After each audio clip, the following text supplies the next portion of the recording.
কবিতাৰ শিৰোনাম মোৰে শপত টেলিফোন নকৰিবা। কবি প্ৰণয় ফুকন। মোৰে শপত টেলিফোন নকৰিবা, এখন চিঠিকে লিখিবা, হাতেৰে লিখিবা ঠিকনা। খামৰ দাম বাঢ়িল, বিয়েৰিং হ'লেও হ'ব, পেৰকৰ নাম নিদিবা কিন্তু। পাহৰা নাই তোমাৰ আখৰ, নীলাখামত ভুলতো নভৰাবা, যিহে অবিশ্বাসী দিন। চিঠিখন হাতত পৰিলে উন্মনা হৈ উঠিব হৃদয়, বন্ধ হৈ যাবও পাৰে কলিজাৰ স্পন্দন পলকৰ বাবে। আপোন পাহৰা হৈ পৰিম নিৰলে, এবাৰ দুবাৰ অসংখ্যবাৰ আজুৰি আনিম সোণালী অতীত, আগুন হ'ব মোৰ বুকু।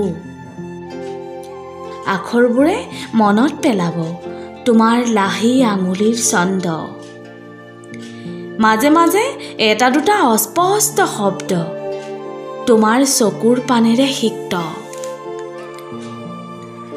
দুই এটা কবিতাৰ লাইন তোমাৰ মদিৰা সনা দুচকু, কিছুমান মিঠা অভিমান শাওন হ'ব মোৰো বুকু।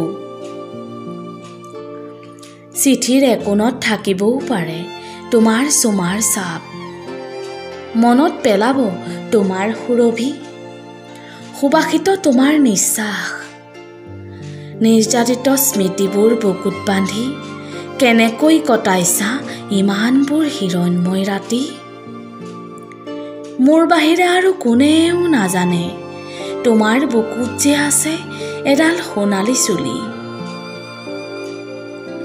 কথা থাকিল এখন চিঠিকে লিখিবা, বহাগ হ'ব মোৰ বুকু। মোৰে শপত টেলিফোন নকৰিবা, আৱেগবোৰেৰে এখন চিঠিকে লিখিবা, পাতল হ'ব তোমাৰো বুকু।